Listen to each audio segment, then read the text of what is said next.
Í þróun fjarkennslu í íslensku á árunum í kringum síðustu aldamót, þetta hljómar svolítið gamaldags, og hefur frá þeim tíma innleitt ýmsar nýjungar á hugvísindasviði, svo sem vendikennslu, notkun veffyrirlestri í tímum og símat í námskeiðum. Hann hefur verið ötull í að miðla reynslu til annarra og lagt þannig sitt af mörkum til breytinga á kennsluháttum í gegnum tíðina hefur Eiríkur einnig samið og þróað kennsluefni í íslenskri málfræði. Og hann vinsæll og það var svolítið gaman að þegar hann setti, það fannst mér nú svona fallegast, hvað hann var ótrúlega glaður að fá þessa viðurkenningu og fannst þetta að vera mikill heiður. Og ég muni bara lesi rannsóknir af fólki sem var alveg miður sín eftir að fengi svona kennslu þegar það var í háskóla, þar sem kennsla þóttur fyrir eitthvað ómerkilega og það að fá þessa viðurkenningu var þá merkið það að maður væri í ómerkilega hópnum. En það ekki sannig hér. Hann afar vinsæll og velláttinn kennari, hefur fengið góða einkunn í kennslukönnunum og það langt yfir meðaltali bæði í fræðasviðs og háskóla. Umsagnir nemendur líka afar lofsamlegar og hælaður Eiríki meðal annars fyrir brennandi áhuga, hlýlegt viðmót, fagmennsku og nýjungar í kennsluháttum. Og þegar hann setti þessi upprópanir sína þarna á Facebook, sem hann gerði náttúrulega kurteislega og góðri íslensku, þá skrifuðu einmitt margir kennarar fyrrum nemendur hans og sögðust allt í einu hafa álpast inn í íslensku og fengið áhuga á málfræði. Það þótti svona eiginlega svona merki hversu góður kennar hann að hann getur látið einhvern hafa áhuga á málfræði sem þegar þau talið vera frekar leiðilega. Nú, við þekkjum öll hans fræðimennsku og hans áhuga á máltækni. Hann vill ekki að ískapar tali ensku heldur íslensku og svona hefur verið ötull að sinna því máli og vakinn og sofinn yfir því. Og svo eitthvað meira það hvað hann góður í hín og þessu. Við erum mestan áhuga okkur svona góður í kennslunni. Og ef að upptökustjórinn hann búinn að stilla á, þá ætlum við bara leiðum við byrjum ykkur að fá okkur kaffi. Náðu þið í kaffi hér? Ég veit ekki kaffi. Já, það ekki kaffi. Náðu ykkur í kaffi og kökur. Allir kökur hendur.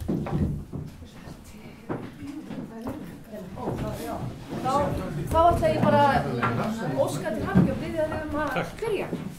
Já, kæra þakkir.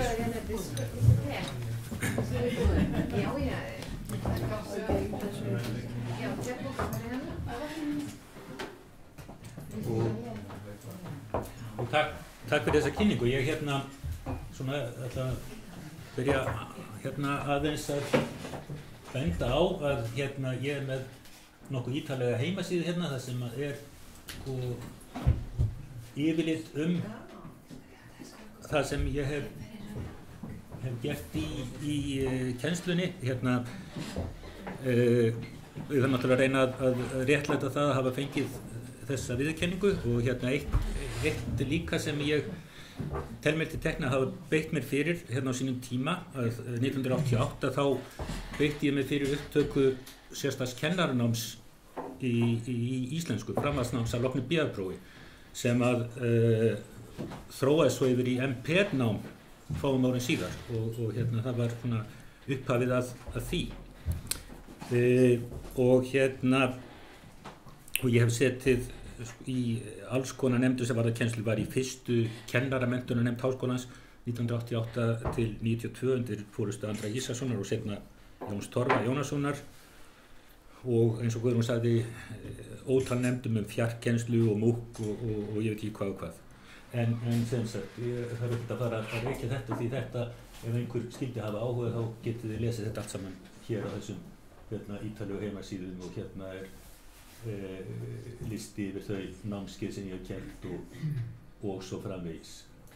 En þegar ég byrjaði að kenna í íslensku haustið 1982 þá var tilfinnanlegur skortur á kennsluefni í flestum greinum málfræðinnar. Það var svo undarlegt sem það virðist að íslensk málfræði var fyrst og fremst kennd á ensku þá, með enskum bókum.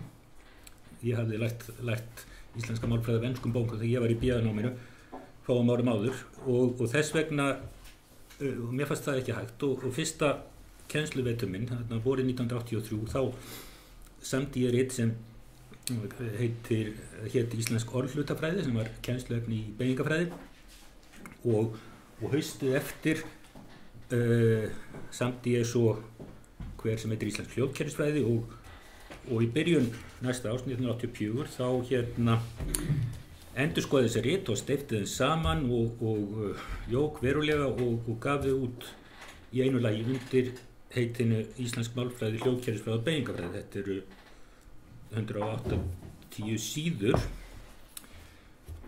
og ég lét fjölrita þetta sjálfur á eigin kostnað og seldi nemendum og svo var þetta nú endurútgefið, ég skipti þessu upp aftur og þetta var endurútgefið og endurskoðað nokkrum sinnum og og síðast svona kringum 1990 var það gefið út í þessum útgáfum, Íslensk orðhlutafræði og Íslensk hljóðkerfisfræði og svo bætti ég við hverju íslenska hljóðfræði og sem ég svo reyndar umskrifaði og fyrir framhaldsskóla, það var gefið út hjá Mál og menningu 1990 og en þessi rit hljóðfræði og hljóðkerfisfræði og orðhlutafræði, þau voru í rúma 2 áratugi helsta námsefni byrjanda í þessum greinum, bæði í háskólanum og kennaraháskólanum. Og svo fyrir 3 árum þá endurskoðaði ég þau og gaf út í rafrænni útgáfu sem er á að vera einhvers staðar býtur nú við gefið út svona í rafbókarformi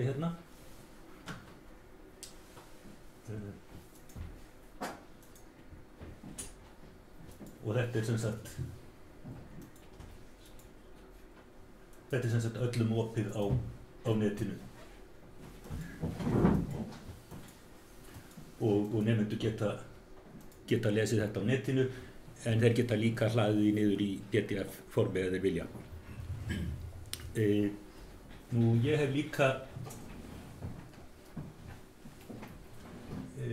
líka samið kennsluefni í ritun sem er líka á netinu. Hefur aldrei verið gefið út nema rafrænt en ég veit að þetta er notað í ýmsum greinum skólans og svo hef ég sett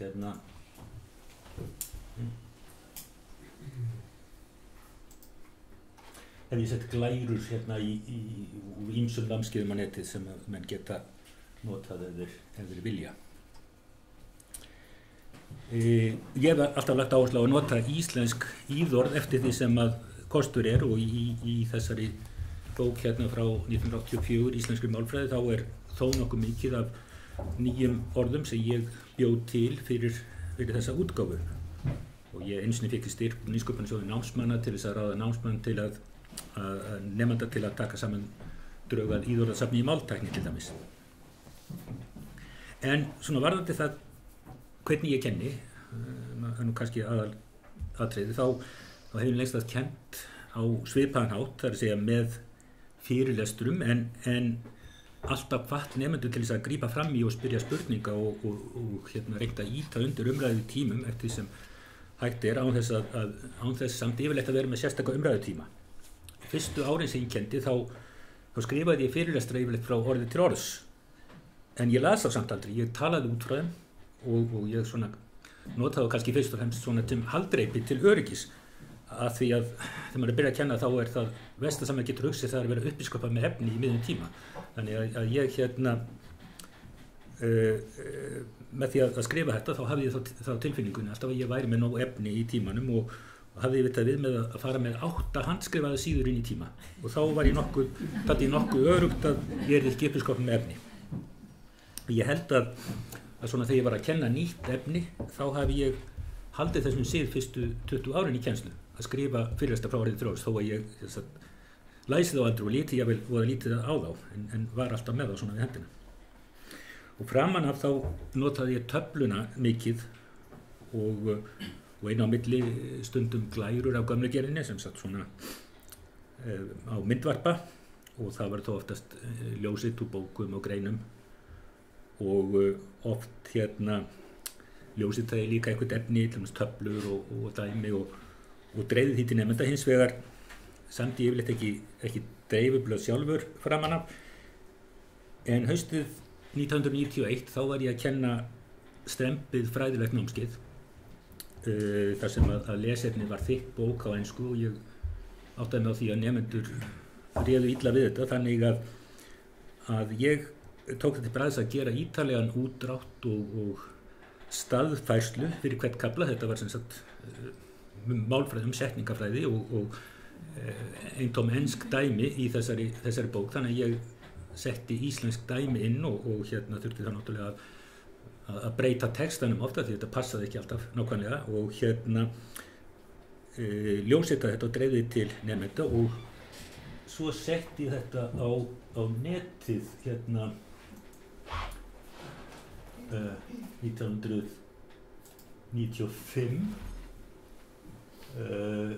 Vefurinn var nú ansi nýr þá en og ég byrjaði að setja þetta, en ég byrjaði þarna að setja þetta á netið haustið 1995 og þarna eru sem sagt ítarlegar ítarleg dreifiblöð sem segja að voru uppalega dreifiblöð en voru svo á netinu. Reyndar þarna 1995 þá ætlaði ég að, eins og ég segi, ætlaði að setja þetta inn á netið og gerði það en komst hins vegar að því að það voru fáir nemendur á þeim tíma sem voru farnir að nota vefinn nokkuð, þannig að ég endaði með því að þurfti að ljósrita þetta líka. En sem sagt, upp frá þessu þá hef ég lagt áherslu á að setja sem mest af efni mín á netið, náttúrulega upplýsingar markmið og lesefni og námsmat og annað slíkt, en líka glærur og verkefni og stundum handrit fyrirlestra og meðan ég setti þetta beint á heimasíðu mína framan af þá var þetta öllum opið.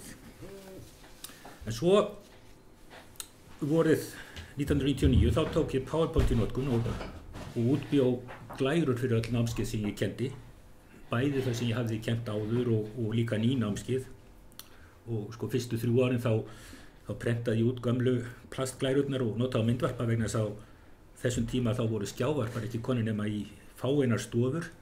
Ég man líklega verið 1998 sem ég var með námskeið tölvur og tungumál þar sem ég þurfti nauðsynlega að komast á netið og fyrir náð og miskun fekk ég tíma í Oddastofu 101 fekk að hafa annan tíman í vikunni þar. Það var þá eina mjög fáum stofum þar sem var komið skjávarpi.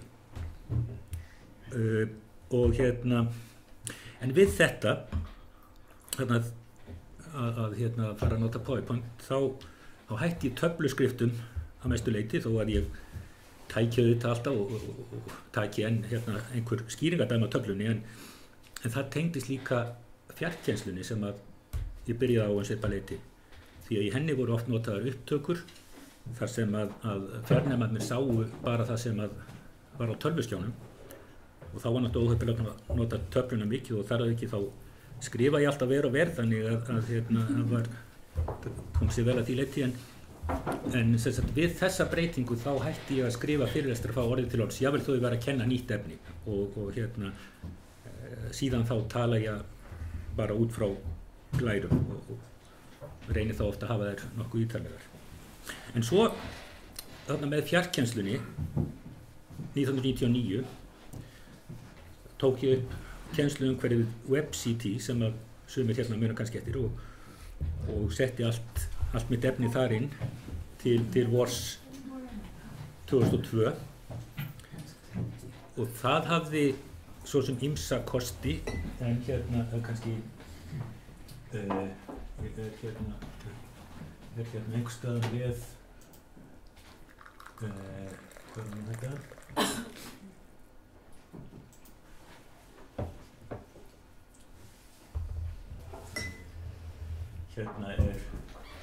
Erindi sem ég flutti á UT-deginum 2001 sem heitir Fjarkennsla í íslensku á háskólastigi og þarna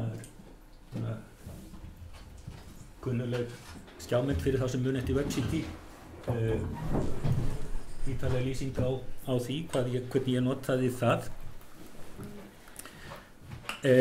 En þetta hafði hann ókost að efnið var lokað öðrum en þeir sem voru með aðgang að viðkomandi námskeiði og reyndar annar ókostur að sá að talsvert af þessu efni glatað núna því að Webcity hefur lagt niður fyrir löngu. Það var hægt að taka afrit af efninu og ég gerði það, en þegar ég ætlaði að fara að nota það þá reyndist það ekki virka. En sem sagt í þessari fjarkennslu þá tók ég upp ýmsar nýjungar, eða allavega nýjungar í minni kennslu. Ég er ekki að segja að það verið nýjungar svona yfirleitt, en eitt var það að í sumum tilvikum setti ég handrit fyrirlestra, þetta sem ég skrifaði frá orði til orðs, setti það í heild á vefinn, gerði það í einu námskeiði fyrir fjarnemana sem gátt ekki komið í tíma, og það efni var síðar stofnin í þessu kennsluefni í ritun sem ég nefndi áðan. Og önnur nýjung var rauntímaspjall við fjarnema inn í Webcity eitt kvöld í viku. Þetta var ótrúlega gaman þarna í fjarkennslunni í byrjun. Þegar við vorum með nemendur út allt land, þetta voru ekki margir nemendur, einhvers staðar kringum 10 nemendur, en þeir voru svo áhugasamir. Þetta var fólk sem átti þess ekki kost að koma í nám til Reykjavíkur, aðalega mikið konur með ung börn og en þetta voru nemendur sem voru svo þakkláttir og maður var alveg til í að sitja heilt kvöld og vera á spjalli við þessa nemendur, en svo og þriðja nýjungin sem ég prófaði þarna, það voru þessar svokölluðu talglærur sem sé að taka upp fyrirlestra og tengja þá við PowerPoint-glærur. Ég held ég hafi nú verið einn af þeim fyrstu sem gerði þetta í háskólanum. Þessar talglæri voru opnar fjarnemum og þær mæltust mjög vel fyrir, en það voru svo sem ekki gallalausar. Hljóðgæðin voru mjög takmörkuð vegna þess að það var reynt að hafa skrárnar sem minnstar, reynt að þjappa þessu sem mest og af því að á þeim tíma þá voru menn ekki einu sinni konir með ADSL-tengingu, heldur voru menn með uppringi módem og já, það er ekki að reyða það upp. En þetta var skemmtilegu tími þarna í fjarkennslunni til að byrja með. Svo reyndar breytist þetta, svo eftir fáein ár þá voru fjarnemarnir fyrst og fremst orðið fólk á Reykjavíkursvæðinu sem annarkvort var í fullri vinnu eða fannst gott að sofa á morgnana eða eitthvað svoleiðis og þá hættu þeir að vera jafn þakkláttir og áður og fóru í staðinn að gera kröfur og svona það. En haustið 2005 þá kom ég aftur til kennslu að loknu árs rannsóknarleyfi og þá fór ég að nota ugluna í öllum námskeiðum, það hef gert það síðan, en hins vegar hef ég aldrei notað Moodle. Og ég fór líka að taka upp tímana mína í flestu námskeiðum með Emission forritinu og hef oftast gert það síðan í flestu námskeiðum, ekki samt í vendikennslu námskeiðinu mínu. Og ég reyni að hafa allt mitt efni á uglu, allavega glærur og verkefni og svona upptökur þegar þær eru til staðar og stundum eitthvað lesefni eða krækir í lesefni á netinu og sett glærurnar yfirleitt inn fyrirfram. Og undanfarin 3 ár þá hef ég haft flest mín námskeið opin öllum á uglu og mér finnst svona almennt séð að þannig eigi það að vera. Það sé eðlilegt að allir sem hafa áhuga á geti séð hvað við erum að gera og nýtt sér það efni og hef reynt að auglýsa það. En mesta breytingin á minni kennslu var þegar ég tók upp vendikennslu í námskeiði sem heitir Málkerfi, hljóð og orð, vorið 2014. Hérna sem sagt uglu síðan fyrir það námskeið núna á vormisseri. En ég tek fram að það er ekki eins og ég hefði skipt algjörlega yfir í vendikennslu, það er bara þetta eina námskeið sem ég kenni þannig. Ég hafði reynda lengi hugsað mér að gera þessa tilraun og byrjaði á því í einu námskeiði 5 árum fyrr, voru 2009, en gugnaði fljótlega á því. Ég hafði ekki tíma til þess, þetta tók tíma, en haustið 2013 þá vildi svo til að ég var ekkert að kenna vegna þess að ég átti inn í heilmikla yfirvinnu sem að deildi mín hafði gefnað að borga mér. Svo að ég slapp við kennslu í staðinn og þá ákvaði ég að nýta nóvembermánuð til að undirbúa vendikennsluna, ganga frá glærum og kennsluefni og semja verkefni og svo síðast en ekki síst að taka upp fyrirlesturna.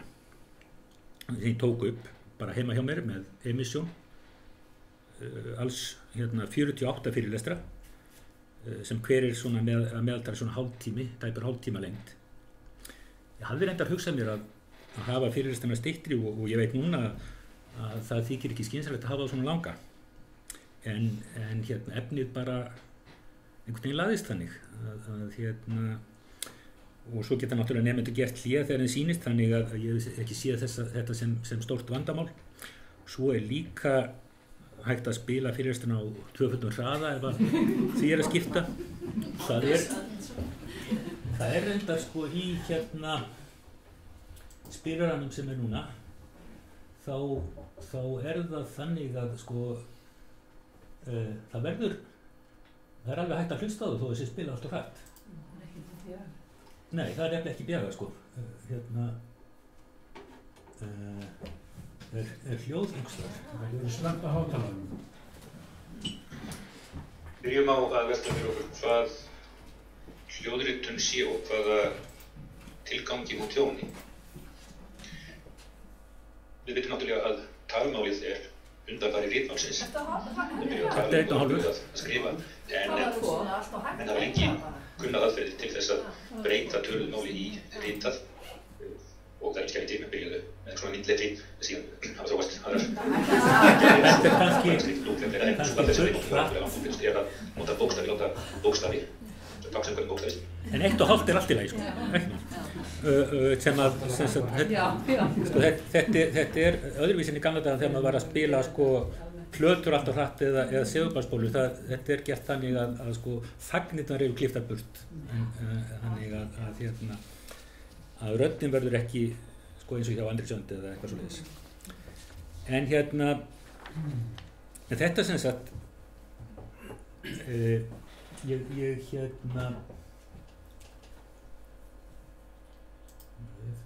ég skrifaði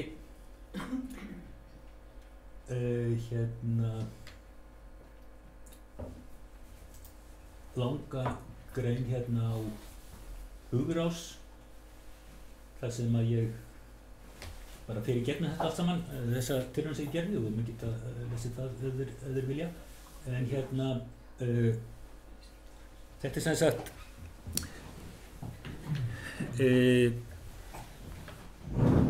það er sko eins og segi ég hefði ekki gert þetta nema að því ég gert þetta efni og hafði kennt þetta margsinnis áður.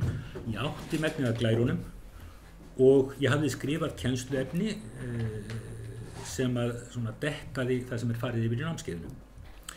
Og í raun og veru er ekkert mikil munur á þessum upptökum og talglærunum sem ég notaði þarna aldamótin, nema það að í þessum emission upptökum þá er maður ekkert bundinn við glærurnar. Þá getur maður líka sko farið sýnt forrit, farið á netið og eitthvað svoleiðis.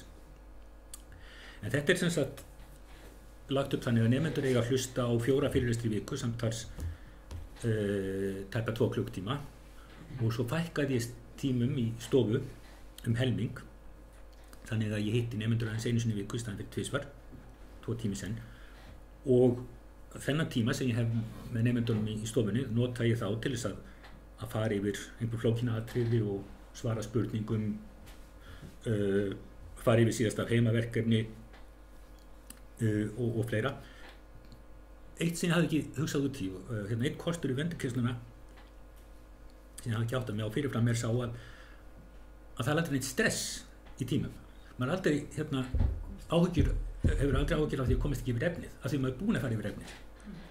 Og þess vegna getur maður verið miklu afslappaðri og iðulega þá, af því með 2 tíma þá læt ég nemendur skipta sér í hópa í seinni tímanum og og byrja að vinna næsta heimaverkefni og geng þá milli hópana og leiðbeinið eftir þörfum. Svo hef ég líka samið krossapróf, fjölvalspróf sem að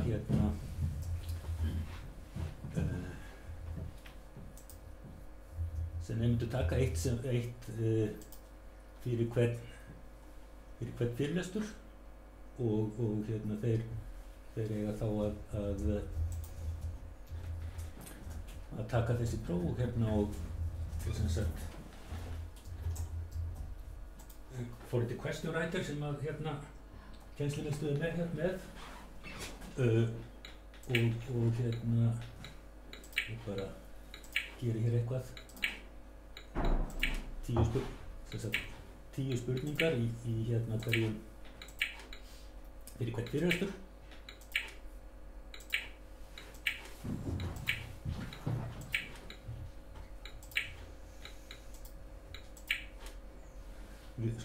Myndirna stækkað með fyrir bendilina á þær.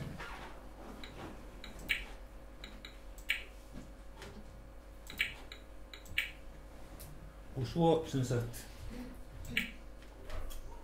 eru svörin send inn á miðlægan netþjón og síðan fá nemendur endurgjöf. Þeir fá upplýsingar hvort þeir hafa svarað rétt eða rangt og ef þeir hafa svarað rangt þá fá þeir upplýsingar hvert rétt svar og af hverju og hvað rangt við það sem þeir sögðu. Fyrir þú að spyrja? Já. Sér þú hverjir hafa svarað? Já. Þetta fer allt inn á miðlægan netþjón sem ég hef aðgang að og já. Mér finnst þetta virka mjög vel. Önnur tilraun sem ég gerði voru 2014 líka, það var að fór til því að nýta vefnámskeið, MOOC-námskeið frá erlendum háskóla inn í mitt eigin námskeið. Kennslumálanefnd háskólans auglýsti haustið 2013 eftir þáttakandi slíka tilraun í framhald af áliti starfsráðsrektors MOOC-námskeið þar sem Hjálmtýr var formaður og ég sat í. Og það vildi svo heppilega til á vormissið 2014 þá var haldið námskeið í Corpus Linguistics við Háskólann í Lancaster á Englandi og efni þess námskeið skaraðist að verulegu leyti við námskeiði tölvur og tungumál sem að ég hef verið með nokkrum sinnum og var einmitt á dagskrá þetta vor þannig og kennari í þessu MOOC-námskeiði var Tony McEnery sem höfundur bókar sem ég hafði átt notað í mínu námskeiði þannig að þetta passaði algjörlega og þannig að ég ákvað að gera tilraun með að fletta þetta námskeið inn í mitt námskeið og sendi nemendur tölvupóst þannig milli jól og nýárs þar sem ég bað á að skrá sig í þetta MOOC-námskeið og sem hófst í lok janúar og stóð í 8 vikur og meðan á því stóð þá fækkaði ég tímum í stofu helming en hafði svo fulla kennslu í einhverja vikur og undan og eftir ég lagði fyrir nemendur að horfa á alla fyrirlestir í námskeiðinu og það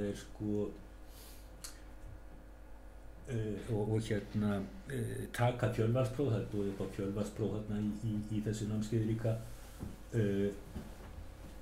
test your knowledge og lesa efni, það lesefni inni líka og síðan hvatti ég þá til og skikkaði á stundum til að taka þátt í spjallþráðum sem þarna í námskeiðinu og í þessum spjallþráðum eru líka aðstoðarkennarar sem að svara spurningum og leysa úr vandamálum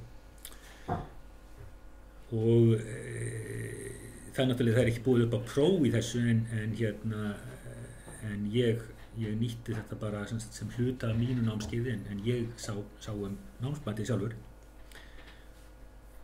og nemendur virtist vera nokkuð sáttir við þetta og ég endurtók þetta svo núna í vor með því fráviki að þá var þetta námskeið Corpus Linguistics ekki í gangi en það var samt opið. Eini munurinn var sá að nemendur gátu ekki tekið þátt í spjallþráðunum af því að leitað upplýsingar því það var enginn til að bregðast við. En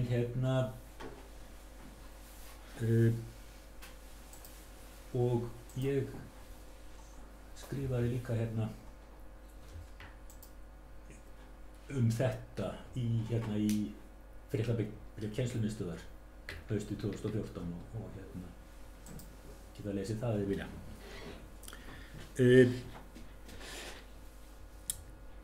Ég hef alltaf frá því byrja að kenna lagt mikla áherslu á verkefnavinnu nemenda og er venjulega með vikuleg verkefni í flestu námskeiðum sem ég kenni, að minnsta kosti í grunnnámskeiðunum. Því að reynsla sýnir að nemendur tileinka sér efnið ekki almennilega nema á þann hátt. Oftast nær þá gilda þessi verkefni eitthvað til námsmats en venjulega þó ekki mikið. Og í kennslukönnunum fæ ég oft athugasemdir frá nemendum það að verkefni sé alltaf tímafrek með hvað gildi lítið og ég svaraði alltaf til að verkefni séu hluti af kennslunni. Þau séu ekki fyrst og fremst einhver aðferð til þess að finna einhverja tölu til að hengja á nemendur og kalla einkunn, heldur hluti af kennslunni. Og ég fæ líka stundum athugasemdir við að fyrirbærin í verkefnunum séu ekki nógu skýr, það séu ekki alveg nógu ljóst til hvers ætlast og stundum á það rétt á sér. En oft segir nemendum að svona eigi þetta að vera, þeir eigi að þurfa að leggja eitthvað á sig til að átta sig á því hvað þeir eigi að gera. Það eigi ekki endilega að vera líka alveg ljóst fyrir. Og það líka misjafnt hvernig ég stend að yfirferð verkefna. Ég sem alltaf ítarleg úrlausnarblöð ef mögulegt og hvet nemendur til að bera eigin úrlausn saman við þau. En stundum verkefni auðvitað þess að það ekki hægt, en ef ég með stóran nemendahóp, sérstaklega ef ég ekki með aðstofamann, þá læt ég oft nægja að renna lauslega yfir úrlausnir nemenda og athuga hvort þeir hafa glímt við alla þætti verkefnisins. Og ef þeir hafa gert það, þá fá þeir stig fyrir það óháð því hvort þeir leysa verkefni rétt. Bara fá þá stig fyrir viðleitni, fyrir vinnuna. Vissulega væri betra að geta alltaf veitt hverjum að einum ítarlega endurgjöf en það yrði mjög tímafrekt og það myndi leiða til þess að verkefnin yrðu mun færri. Og ég tel og ég segi nefnilega það að ef þeir nýti sér úrlausnarblöðin vel þá læri þeir meira á verkefnunum en endurgjöfinni og þess vegna sé betra fyrir þá að fá mörg verkefni sem ekki er farið ítarlega yfir en færri verkefni sem væri farið vandlega yfir. Ég tel að þeir læri meira á því og oftast að við nú verið sammála mér þetta. Þegar ég var að búa undir þetta spjall þá fór ég gegnum þær kennslukannanir sem eru aðgengilegar á netinu til þess að rifja upp hvað nemendur hefðu sagt kennslu mína. Og mér finnst ég alltaf græða mest á opnu spurningunum í kennslukönnunum. Þar koma svo sem fram ýmsar athugasemdir við það sem betur mætti fara en algengasta umkvörtunin varðar verkefnin eins og ég nefndi áður að þau séu of mörg eða of tímafrek og of óljóst til hvers ég ætlast. Einstöku nemandi hefur nefnt að ég tala of lágt og þess vegna nota ég núna oftast hljóðnema. Það er líka verið nefnt að ég tala of hægt í fyrirstöktökunum en við því er auðvitað að bregðast með því að spila hraðar eins og ég sýndi á. Alltaf svona voljum taka það á því. Og einhvern tímann fékk ég þá athugasemd að ég væri ekki móttækilegur fyrir gagnrýni en því er ég einfaldlega ósammála. Enda hafa mjög margir sagt alveg þeirra öfugt. En þegar er skoðað hvað nemendur segist vera ánægð með í kennslunni þá stendur tvennt upp úr held ég. Annars vegar gott skipulag og ég hef svo alltaf lagt áherslu á það að útbúa ítarlegar kennsluáætlanir þar sem komið fram í upphafi hvers námskeið hvað eigi að fara yfir hverju tíma eða hverju viku og hvað eigi að lesa hverju sinni og hvenær verkefni verður lögð fyrir og svo framvegis og nemendur finnst það mikilvægt en hrósið fyrir skipulag fæ ég auðvitað ekki síst fyrir vendikennslunámskeiðið þar sem allt efnið er komið inn á uglu áður en námskeiðið hefst. Allir fyrirlestrar og öll verkefni, lesefni og allt saman. Og þessi tengist líka hrós fyrir að svara tölvupósti fljótt og vera fljótur að fara yfir verkefni og próf. Nemendur kunna líka vel að meta það. Ég verð hins vegar að játa að þetta er þáttur sem ég legg meira áherslu við syndið. Ég átti það til áður fyrir að vera alltaf trassi við yfirferð, að draga hana en ég reyni að gera það ekki núna. Hitt atriðið sem nemendur nefna sérstaklega er áhugi. Að ég sýna að ég hafi brennandi áhuga á því sem ég er að kenna. Og það tekið mér sérlega vænt vegna þess að ég tel að þetta sé algjör grundvöllur velhæfnaðar kennslu. Ef að kennari hefur brennandi áhuga á vefsetinu og einlæga löngun til að smita nemendur þessum áhuga og ef hún tekst að koma því þannig á framfæri að nemendur átt sig á þessu, að þá skipta kennsluaðferðirnar ekki endilega öllu máli. En ef að nemendin finna aftur á móti að kennarinn áhugalaus efnið og miðlun þess, þá skiptir eiginlega engu máli hversu nútímalegur og framsækinn og viðkunnalegur og skemmtilegur hann að öðru leyti. Ég hef líka alltaf lagt mig fram að taka öllum spurningum og athugasemdum nemenda vel, hversu fráleitur og fjarri efninu sem það kunna vera. Ég hef haft alls konar nemendur, alburða góða og afspyrnu lélega og allt var á milli og aldrinum frá því innan við 20 og upp í 8-áttræðisaldri og fólk sem á við geðsjúkdóma að stríða, einhverfa, fólk með athyglisbrest og svo framvegis, þannig að ýmislegt hefur komið upp á, en ég reyni alltaf að taka því vel sem nemendur segja, að reyna að svara spurningum málefnalega á þess að fara allt og langt út fyrir efnið og aldrei láta það koma fram að mér finnist eitthvað sem nemendur segja kjánalegt eða út í hött. Og í tilefni viðurkenningarnar daginn þá fékk ég fjölmargar hamingjóskir bæði á Facebook og í tölvupósti og mér átti þetta væntu þær allar, en einna vænst held ég 2 frá gömlum nemendum sem báðir eru kennarar núna. Þeir tölum það að þeir eru ekki síst lært að mér að bera virðingu fyrir nemendum. Og það kom mér svolítið óvart því ég hef svo sem aldrei talað neitt þetta við nemendum mína, talað virðingu, en þannig að hafið þeir lært þetta að mér, þá það ekki vegna þess að ég hef verið að predika það, heldur vegna þess að þeim finnst að ég hafi sýnt það í verki. Og það þykir mér gott. Því að þegar öllu á botni hvolft þá bara eitt sem skiptir meira máli í kennslu en áhugi kennarans og það framkomið nemendur. Takk fyrir.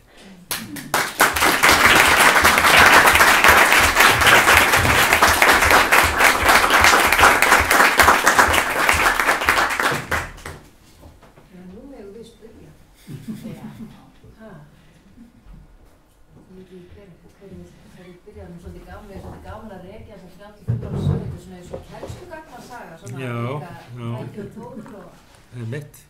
Ég vil ákveða að spyrja. Já. Það ég sem ekki ákveða að spyrja veldikennslu. Já. Þú setur alla fyrirlesturinn áður en námskeið fyrir. Já. Hvernig hlustunin? Nú getum við séð hvernig þið hlusta. Ég þóra aldrei að setja það inn fyrir bara deginum áður eða eitthvað. Ég hef þessi krossaprófarna sem tengjast, sem þau verða að leysa, gilda sem hluta námsbandi, þau get ekki leystu nema hlusta á fyrirlestra. Drífið þessu. Annað sem ég velti fyrir mér áður ég fór út í þetta var hvaða áhrif þetta hefði á mætinguna, hvort það myndi nokkuð nenna að mæta. En það hefur ekki haft neina áhrif. Mæta yfirleitt mjög vel. Ég reyndar hef aðferð til þess, það að segja þau geta leyst sig undan einhverjum verkefnum með því að mæta vel. En ég ekki viss samt að það skiptir öllu máli. Það bara En mér reynslega svo líka að þetta mjög vel í bekkjartímana. Þeir eru búin að hlusta. Já. Þeim finnst þau kvæði eitthvað á. Það að segja þau sem að mæta. Já. Þetta er eða þetta ekki hvernig þú opnar námskeið í fyrir öllum. Ég myndi það.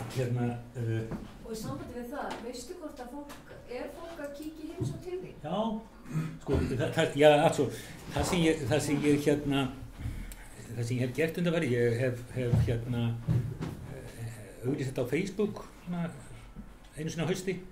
Ég með þetta námskeið og það öllum opið og sendi linkin á það og svo kíki ég þá sé ég alltaf kemur nemandi heimsókn utan uglu stendur Já, þetta er þetta ekki í mandaldri stillingar aðgengi að kennsluvef, skilgreini hér hverjir hafa lesaðgang að kennsluvefinu og það hægt að sko sjálfgefið aðeins nemendur námskeiðsins, svo allir sem aðgengi að Uglu og svo opið öllum. Ég stilli þetta opið.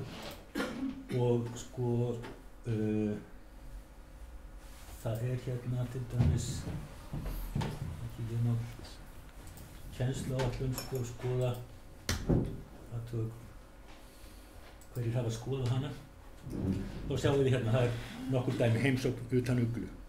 Þú getur ekki séð nöfnum þess að? Ekki að vera utan Uglu, því þá er ekki skráð inn sko, en hérna... En þetta hægt á annan? Já, á mótlæðinu. Já, það er gestur, þú skráði eins og gestur. Þannig er þetta miklu skiljaðar, í raun og veru þarna opnar bara fyrir alheiminn. Það er ekki verið að skráni inn eða neitt svona. Og það er þín stefna að við eigum að vera opin. Já. En það þarf líka að gefa þá upp slóðina því að hún er ekki mjög augljós. Nei, hún er ekki augljós sko, það er mjög erfitt að vinna. Já, einmitt. Við höfum svolítið góð aðferð að laða nemendur að fyrirlestunum að hafa heitið hljóðritun IPA sem er náttúrulega Indian Pale Ale eða bjóðtíð. Já, einmitt. Svo voru hérna IPA styrkir líka á tímabili, hérna frá Evrópusambandinu og svona, þetta er ýmislegt. Ég sá hann að það er gamanlega kennsluáætlun sem þú sýndir á hann. Já. Hann var þetta námsmatið og þá bauðstu upp á umræðum. Námsmatið? Já. Það myndist ekkert á það í fyrirlestunni, ég ætla bara að spyrja að ég stundi velkveið með hvort maður ætti að vera með slíka umræður. Já, hérna... Hvernig reyndist það? Umræður, meinarðu hvernig námsmatið ætti að vera, sko? Já, þú stiltir þessu upp eins og tillögu. Já, það var hérna... Þetta var eitthvað frá 95 eða... Já, einmitt. Það þarf að frjálslega. Já, sko í þá... Það var hérna líka. Já, þetta... Sko í þá daga, þá var einhvern ákvæði í reglugerð, heimspekideildar allavega, að námsmat væri samkomunasatriði í kennarunum, þannig að það átti að ræða þetta. Nefndu samkomunasatriði það sem þú sagði. Já. Er þetta ekki enn ekki gildi? Nei. Það steinhætti sig. Já. En var þetta eitthvað virt? Var þetta líðandi virðing? Sko, já, þannig séð að hérna, maður, þetta var svona eitthvað sýnda lýðræði, maður spurði nemendur en þeir voguðu sér nú sjaldan að hafa aðra skoðun en kennarinn sko. Í smærri námskeiðum getur gata verið sko. Já, reyndar. Í stærri námskeiðum þá bara gata ekki búið upp á raunverulega því að þá var þetta fast en í smærri námskeiðum hvort það bara ríkir. Já. Hvað með dagsetningar, skiladagsetningar á verkefnum með einhverju þess áttar hefur einhvern tímann fært það til eftir tillögum frá nemendum? Já, ég man ekki eftir því. Jú, það getur vel verið sko. Það hann gert það í þá daga eitthvað sko. En ég held það yfirleitt ekki núna. Ég segi bara þetta liggur fyrir í upphafi námskeiðs og þið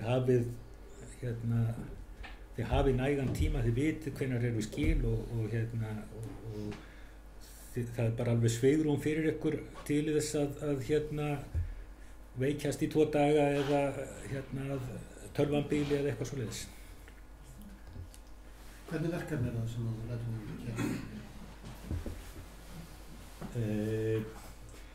Já, hvað ég segja? Þau eru svo sem með ýmsu móti. Það eru oft í þessu námskeiði eru einhvers konar greiningarverkefni og ég man ekki hvort getum svo sem kannski við erum ekki búin að setja reyndar inn verkefnin í námskeiði í ár en í fyrra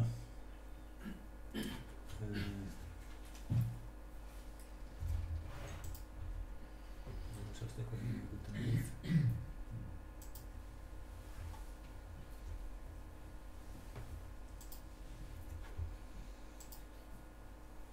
hérna er til dæmis bara fyrsta verkefnið í hljóðritun sko, hér er það að hljóðrita einhvern helling og hlusta hér á hljóð, þegar nefna hluta af talfæranum og svo sko. Skýra þessu á blaði þá eða í rafrænt? Rafrænt, öllu skýrað rafrænt sko, með í hérna þetta skýrakerfi hérna sko. Já.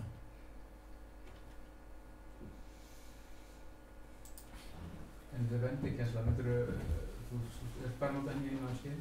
Já. Sæði þetta fyrir hana í hinn námskeiðum eða hvað skilur á milli? Sko,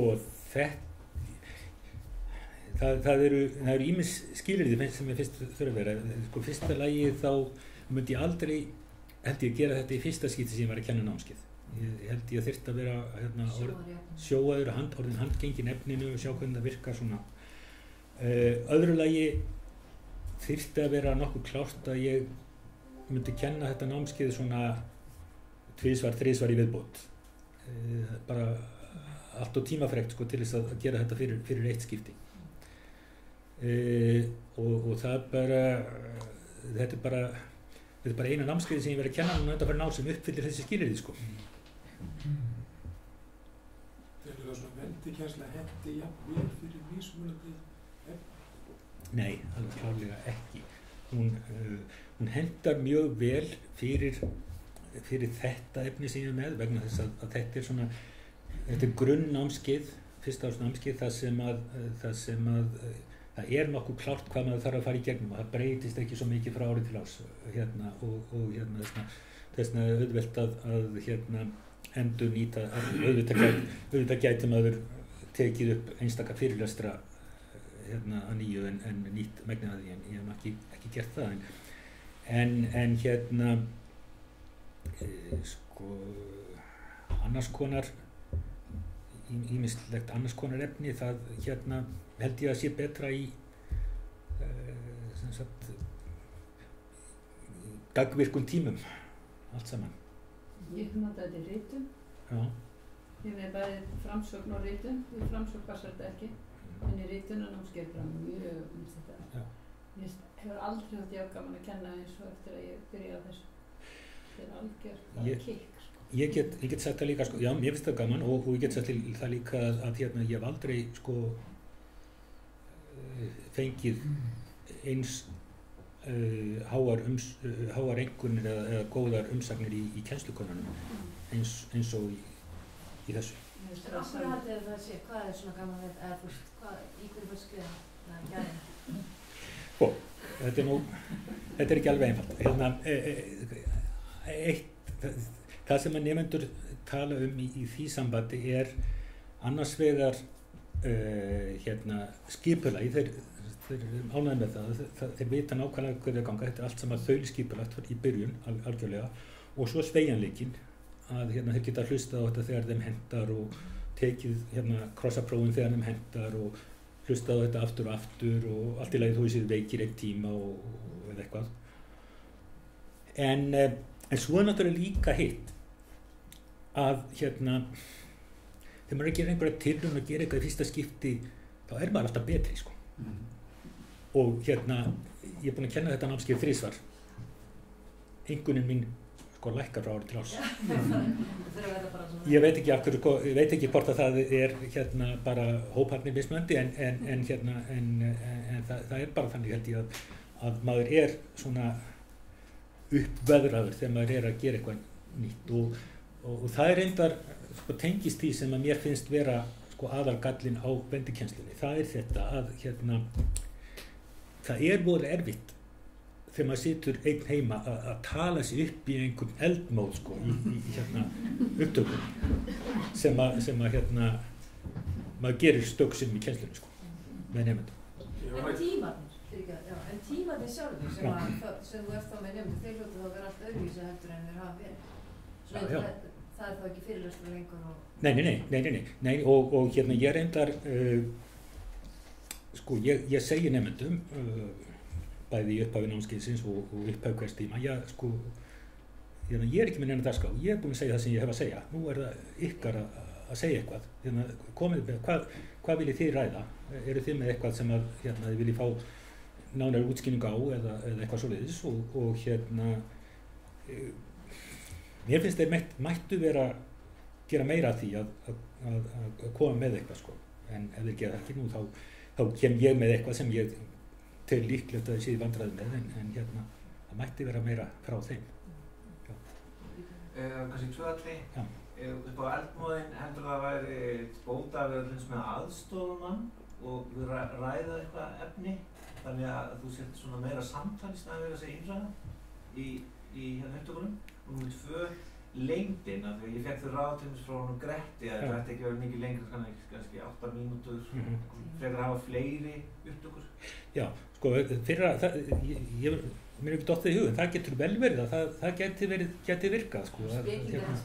Já, einmitt, eitthvað saman. Og það er reyndar, sko, í þessu hérna corpus linguistics námskeiði, þá er þetta hérna, sko, hérna conversation with your, þarna eru 2 spekingar að spjalla, sko.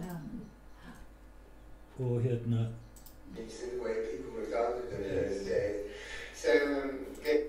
þannig að það getur vel verið, sko. Þetta er spjallað í nefnda þessuna? Nei. Ég veit ekki, en hérna, en svo býðu hvað hitt þetta sem? Lengdin. Já, lengdin. Jú, sko, þar er rétt. Ég hérna sá það þegar ég fór að skoða þetta námskeið, að þar eru fyrirlestrarar þeir mestalagi svona 12 mínútur alveg niður í bara 3-4 og mér skilst að það sé það sem er mælt með í svona. En hérna, og eins og nefndi á hann, ég hafði svo sem hugsað mér að hafa fyrirlestrarna styttri en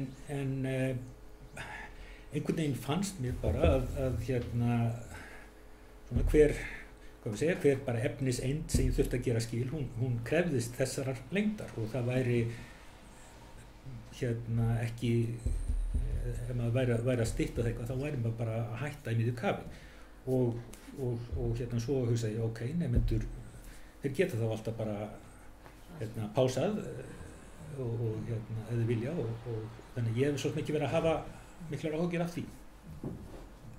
Já. Hugmyndafræðin er náttúrulega, sko, þetta er ekki meira en 10 mínútur, en ég sé alveg sko, að 10 mínútur eru bara svolítið stutt, þannig ég kemst yfirleitt ekki undir svona 15.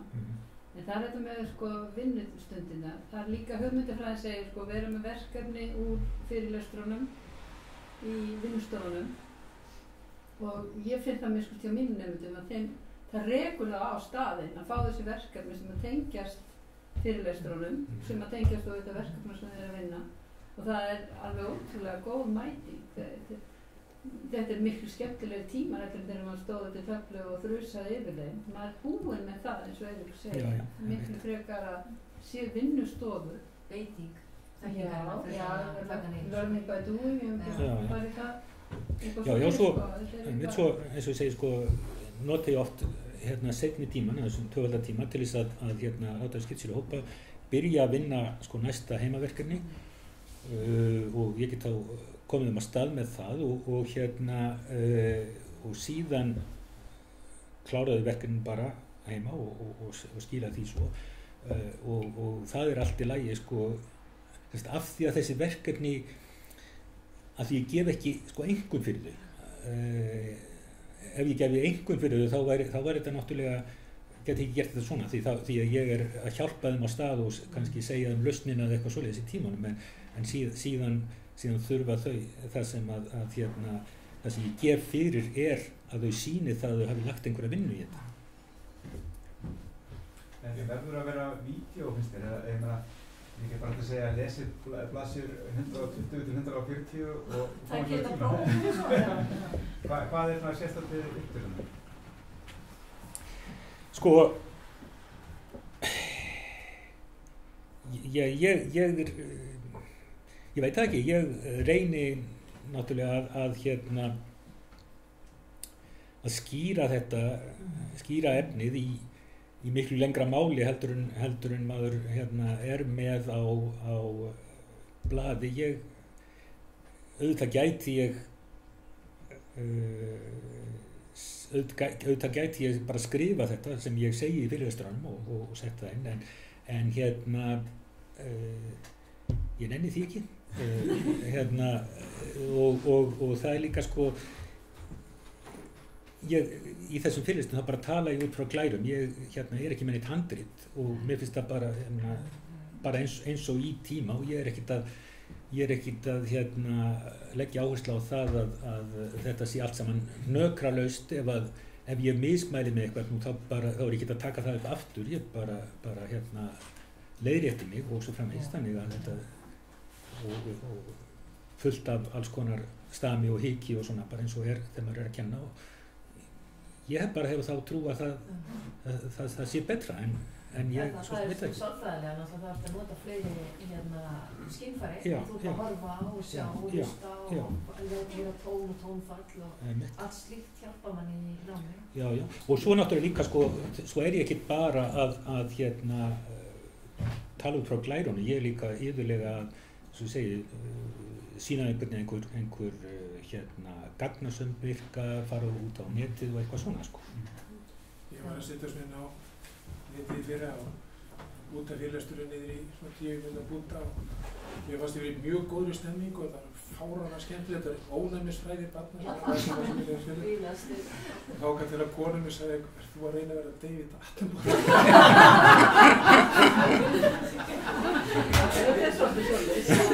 En hvað haldið að margir horfa á David Attenborough? Það er sko ekkert smá ekki. Fleiri en frá mig alltaf. Hvernig gengur að tala um það gengur bara ágætlega. Sko mér fannst þetta já, eins og ég segi, þegar maður er komin á stað þá bara gengur þetta vel en náttúrulega það vantar svolítið þennan eldnót sem ég var að nefna, sko, að mann stundum myndi maður kannski vilja svona sjá einhver svipbrigði, sko, eða Besta bangsa fyrir fram. Já. Það er ekki bra. En við erum að kenna þessa kynslóð sem að hefur bara allt einhvern veginn svona sjónrænt og vil fá að hlusta og horfa, nennir ekki að lesa, við erum svolítið að koma heldur til móts við þá kynslóð líka, eða ég upplifir mig þannig. Já, svo getur þú verið að læra þegar þú ert að vaska upp, eða taka bílinn og bara hlusta. Já, og ryksuga og ég fengi þau komment bara að það er frábært líkt að hlusta á Ingibjörg komment að ryksuga. En það er alltaf líka þetta eins og Eiríkur sagði að þau eru að sko margnýta fyrirlesturinn. Þau eru að hlusta aftur á ákveðna punkta og við höfum nefndu sem að hringja á milli, fara aftur í bókina. Þetta náttúrulega gera það ekki með fyrirlesturinn okkar í sal, við getum ekki sett okkur á pásu og aðeins tala saman. Sko það nú, ég var að hugsa þetta, það nú hérna í þessari grein sem ég skrifaði þessa vendikennslu til sko. Að bara þegar maður gengur hérna háskólasvæði þá sér maður sko hvað allt er gjör ólíkt því sem var þegar maður var sjálfur hérna í námi fyrir 10 árum tæpum að eða 14 sko þá vildi maður sitja á lesstofu og læra og bara hafa þögn og frið sko núna sér maður krakkana hérna sitja kringum hringborð og og umferðin allt í kring og þau eru með sko 10-15 glugga opna í tölvunni og svo eru þau með símann og svo eru þau að tala saman og svo framvegis og þau þykist að læra og kannski eru þau það, ég veit það ekki en allavega það er ljóst að ef þau eru að læra þá læra þau einhvern veginn allt öðruvísi heldur en við lærum og þá er spurningin af hverju ættum við að kenna eins og við kendum ef þau læra allt öðruvísi en þau lærðu og spurningi hvort að þetta er eitthvað svar við því, ég veit það ekki en mér finnst allavega nauðsynlegt að reyna. Í það minnsta sko, þá náttúrulega vitum við það að á þeim tíma sem kannski ekki þegar þú varst að lesa lesstofan en kannski dálítið áður þegar þá var ekkert aðgengi að þekking nema í gegnum glósukennarans eða kennslukennarans, það er bara gjör að tapa þar. Já. Þau geta googlað hraðar eftir við sko, bara út af hraðari fingrasetningu og finna allt á undan okkur. Já, en þá náttúrulega, svo kemur náttúrulega eitt, sko gallin við þetta auðvitað sá að maður getur googlað hvað sem er, en gallin sá að maður finnur oftast það sem maður leitar að, en maður finnur ekki það sem maður leitaði ekki að, en það er einmitt það sem maður þyrfti að finna, sko. Það er kannski það sem við kennarar, þar komum við kennarar. Já, einmitt. Að hjálpa þeim að efast það sem þeir finna, leita eftir nýju og svona storka niðurstöður. Já, einmitt. Sem kannski kærlega í þessu svo þegar Guðrún var að kynna það hún var að segja að það hefur verið nemendur sem voru þeir sem fengu alltaf brennandi áhuga á frægin og við kennari síðan. Kannski það sem við eigum að koma til skila sem kennari fyrst og fremst bara áhugi. Þegar það var áhuga þá komast við alla leið, ef það hafi ekki áhuga þá er þetta unnið fyrir kýr. Já, einmitt. Og það er líka þetta sko sem ég var að nefna að þau fæ oft þessa kvörtun að og ég skil ekki hvað þú ert að fara í þessu verkefni, ég skil ekki til hvers það ætlast sko. Að ég segi við þau, það á ekki að vera mjög skýrt. Þið eigið að þurfa að velta því fyrir ykkur og kannski komið þið með eitthvað allt annað heldur en ég var að hugsa þegar ég samdi verkefni, en það er bara fínt. Kannski eru þau búin að ala þau of mikið upp í að þau ætla að vera að svara einhverju sem þeir að vera að spyrja einhvers. Það finnst mér sko vera algengt núna, og ég veit ekki hvort það er algengara en það var áður, en algengt með góða nemendur að þeir eru dálítið svona sko, þeir horfa á nákvæmlega það sem stendur í verkefninu, gera nákvæmlega það, en velta ekki nógu fyrir sér sko, hvað þýðir það ef ég svara þessu svona, hvaða afleiðingar hefur það þá fyrir eitthvað annað sko. Fyrir maður spyrja aðeins út í námsmati, þegar við erum með svona vendikennslu og svona verkefni. Fyrstulega, hvað er þetta hátt hlutfall, þessi verkefni, og hvað gerist síðan ef að það eru, svona segja, lögmæli forföll í síendurtekning, veikindi eða eitthvað slíkt? Sko, það er þannig í þessu námskeiði, þessu vendikennslu námskeiði, það er námsmatið er fjórskipt. Það eru heimaverkefni, vikuleg heimaverkefni, 12 verkefni alls og þau geta fengið fullt með því að skila 10 af þessum 12. Þau mega að sleppa 2 og þetta gildir 20%. Síðan eru þessi krossapróf sem eru sko 1 fyrir hvern fyrirlestur og það eru semst 4 fyrirlestur á viku, 12 vikur, þannig þau eru 48.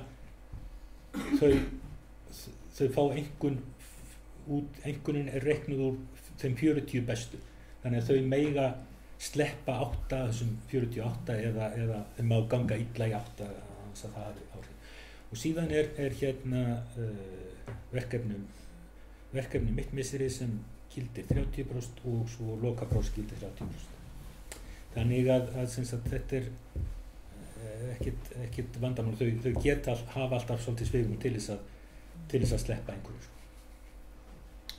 En ég held að þetta sem ég áreiðandi að þegar einmitt við fyrir að vinna móti þessi sjónarhóttnum að hvað þarf ég að hesta svo mörgum verkefni fyrir þig til að vera búin að sanna í stað fyrir að segja að verkefni eru náttúrulega ekkert annað en bara mín tilboð til ykkur til að þjálfum fyrir því sem er að læra. Það er með það sko, ég fæ ofta þessar aðtöðsend sko, ég er búin að eyða mörg klukktími í þetta verkefni og það gildir bara 2% sko. En ertu orðin góð? Já, einmitt sko. Ertu ánægður? Stærstu styrst í dag? Þetta er náttúrulega liður í því að þau fara að taka ábyrgð á sínu eigin námi sko, og verður svona meiri sjálfstjórn eða þessi self-regulation sem við kalla. En ég held að þetta sé mjög gott, það sem mín mantra er svona alltaf á eftir námskeiðum, það er að sko, ef að kennarar er að gera meira heldur en nefndi, þá er eitthvað aðkennslu. Þannig ég er mjög sátt við þetta að þau séu svolítið að þræla sér út og þú kannski ekki það út og gera punkt og strik við hvert einasta atriði sem er að gera. Það er þjálfurinn sem skiptir máli. Það er eitthvað þjálfurinn í að læra bara að hugsa og velta hlutunum fyrir sér. Heyrði, en nú erum við runnin út á tíma, þetta gerist alltaf árlega og næst náttúrulega byrjum við bara verðum að hafa hana að senda okkur myndband á undan